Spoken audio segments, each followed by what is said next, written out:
All right. Good evening, friends. Today we're gonna look at the topic, the roots. That's our topic under discussion today. I'm your presenter, Stone Visionfy. So, now we're gonna look at the roots. Now, when you look at the roots, it is the basis of the tree, and those roots go deep in the ground to hold something so firmly. So now, from that perspective, when we say the roots, meaning let's try to trace back, let's try to trace back to the depths. How were things handled? How were things in the background dealt with? Not background, let me pattern that thought. How were things in the olden days dealt with? And from that perspective, we also look at segments of blueprint principles that were outlined in olden days. Now, as we all know, a man does not live unto himself. A man does not own himself. A man is owned by the Creator, God. And from that perspective, God brought each and every one for a purpose. And the only way to find out our purpose in this life, it is when we are glued to God. When God is in us and us in Him. So now, the blueprint, or as you may love to call it, the roots. The blueprint or the roots. You can choose either of them. So now, God had set things to be in equilibrium, things to be in order, things to run in a systematic manner. Should there be any misconduct, things fall apart. I'm going to look at a few things. We're going to look at the marriage setup,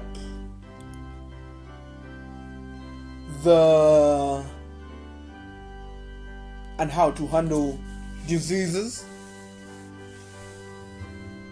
and so many factors. So now, first concept, marriage. God creates Adam and Eve, and what does He do? He provides a home for them, and in that home they're to be productive. So now, God made a woman to get married to a man. That's how it's supposed to be.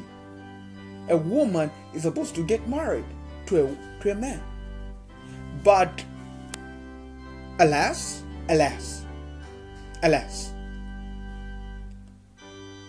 what has transpired lately is that we're doing things that are right in our own eyes.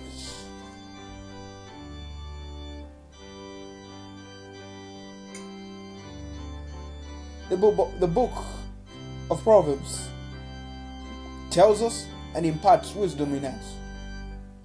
It says, there is a way that seemeth right unto a man, but its end is destruction. Again, Isaiah chapter 5 verse 20 says, woe unto him that call good bad, and good bad, and evil for righteousness, and righteousness for evil. Here's a simple game. The mind game that has been played here is this: as the flesh desires, so I shall move. I don't need anybody to tell me what is right. That is the mind game the devil has played on humanity's mind. It is a game called I don't care. I don't care. It's my life. But pardon me. We should pardon you on that one. It ain't your life. You came here on earth for a purpose. And the devil exists in vain and to also make humanity's existence in vain. And 3/4 of that has been achieved. The devil has succeeded to make humanity's existence in vain. The marriage setup that was supposed to be between a man and a woman, today it's been broken down. It is a man and a man getting married today. A woman and a woman getting married today. An animal and a man getting married today. That's why we have all this chaos. People on the rampage with a perverted appetite for sexuality. For sexual intercourse, pardon. That's what is happening. The generation today is polluted. And that's one of the things the evil one has succeeded. He has succeeded in polluting the younger generations.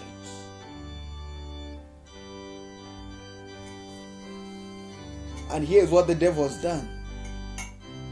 He knows when he gets hold of the youths, there is no future. The only future that is there is to pass on the torch of immorality. For we don't live unto ourselves. Every human being has blood, and definitely every human being shall reproduce. Now, after reproduction, it is a true manifestation of the traits of the woman and the man. We don't live unto ourselves. Whatever behavior we engage in when we're young influences us. Influences the coming generation. The children will learn that it is normal.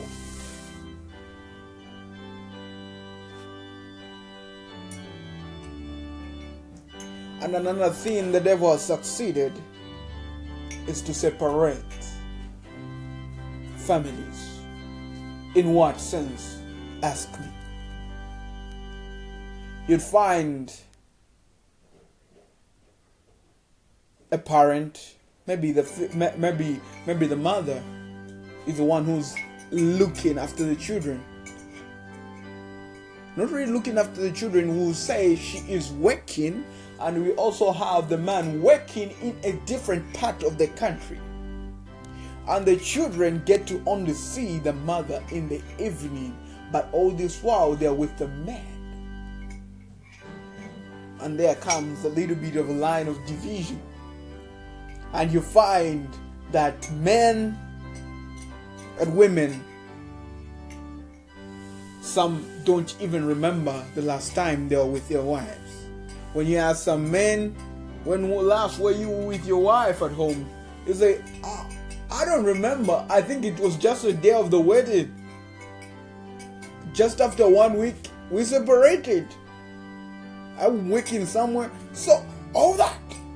Now, let's put a ball on the ground here. Look at this. Adam is away. Eve begins to linger. As Eve begins to linger, she begins to entertain a stranger. And that stranger is a snake. A talking snake. Now here, look at this. Look at this.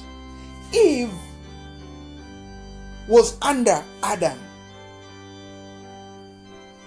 Meaning, look at this. When the owner, the head of the flock, leaves the flock, and when the flock begins to linger around, that's room for the devil. And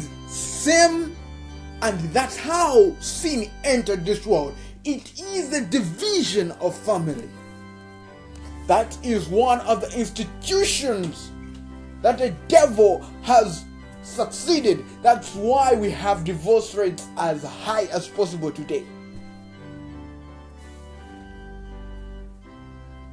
What next did I say? The food. The food. Alright. The original diet, we were meant to eat plant diet, but at a later stage, God introduced another part of the diet. Again, diet has instructions. You just don't eat anyhow. You just don't eat how you feel. You just don't eat because you want to eat. You eat to gain what is in the food. Look at this. God was very responsible. He outlined all the foods that we're supposed to eat. That were very simple foods. And when it came to eating animal flesh, he gave proper instructions. Don't eat the blood. Let the blood drain. Don't eat animal fat. All those were instructions.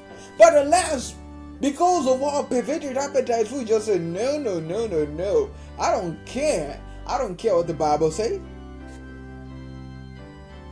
Alright.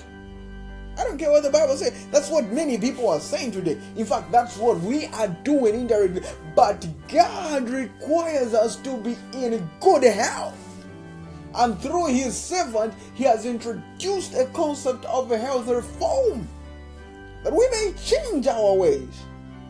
Health reform is there that we become temperate, that we reform our health habits, that we reform our lifestyle. In fact, health reform is a lifestyle, that we may live healthy, starting from what we eat, exercise, what we put on, what we say out of our mouths. We have to be healthy, meaning we have to have a proper balance between the mental health, the emotional health, and the spiritual health. There should be harmony. Again, we're done on the food part. Let's go to one of the most, I would say, clear but self-imposed perplexity. The Sabbath. Definitely part of God's blueprint. Definitely part of God's blueprint.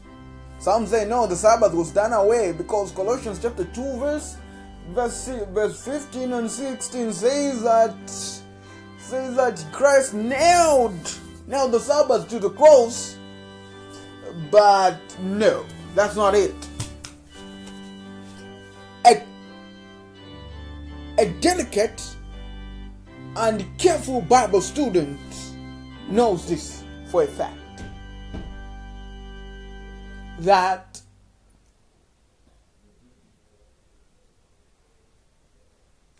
God does not change. When Christ came, he made it clear, I did not come to remove the law or the prophets, but I came to fulfill. The Sabbath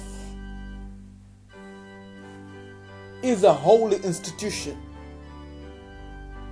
And in olden days, the Sabbath, there were two Sabbaths in olden days. We had the ceremonial Sabbath, and we also had the actual Sabbath. the ceremonial Sabbaths, those are the things that the Jews were required to keep, and so on and so forth. The children of Israel were required to keep. Let me just say the children of Israel, or God's people in the Old Testament, were required to keep those feasts as a remembrance of the Holy Sabbath.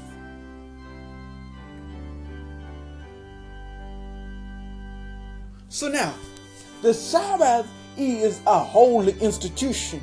Ezekiel 20:20 says that it is a sign between you and me. So therefore, remember to keep it holy. He says, 7 days you shall labor, but the seventh day is the Sabbath day of the Lord thy God. That's the fourth commandment. When you read the 10 commandments, read Exodus chapter 20 verse 4.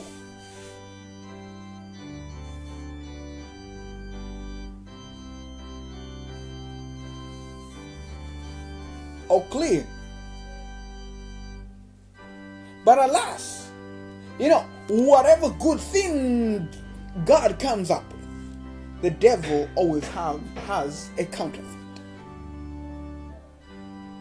So through the Roman system, in fact, this is not a story of today. It happened in the olden days. 325 AD, Constantine, Edict of Milan. He says Christianity is legal. Now here's what happened. The hands of politics began to have a hand in the church affairs. And look at this. Now the stats began to be dominant.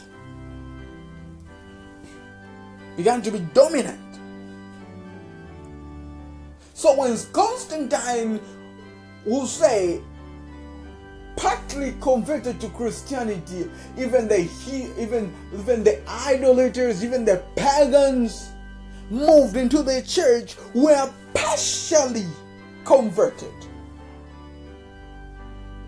They kept their idols but just changed their names, meaning they were still bound to their idols. So he signed and says everybody to keep Sunday holy. The true Christians bowed out. And truth has it, history has it, because of the neglect, there's a lot of bloodshed. The change of the Sabbath. Alright. I'm just touching the surfaces on the Sabbath part. But the bottom line is that the Sabbath has been tampered with. It has been tampered with. Men who think they have authority above God touched the Sabbath. So, as you observe, the roots are very important. A tree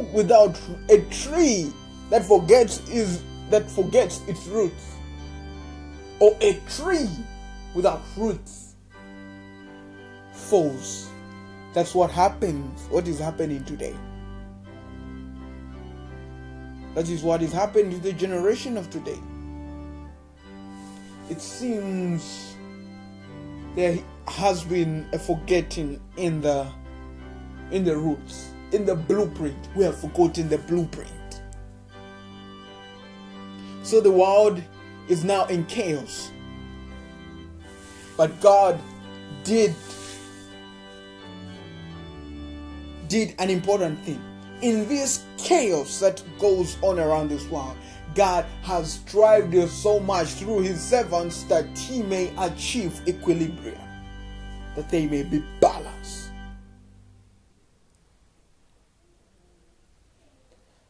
Anyway, the blueprint, the roots. It's all clear. The next topic, Friday, will be the next topic, and that topic will be the Sabbath. We need to understand, what is the Sabbath? What is the Sabbath? What is the Sabbath? And here, as much as possible, I'm going to avoid to be religiously parochial. I'm going to be anti-parochialist in this context. I ain't gonna do to prove that I'm correct. I want to show that I want to show the truth as it is. That's all. Anyway, see you. The Sabbath is the next topic. This was your presenter, Johnny Genvi. Bye.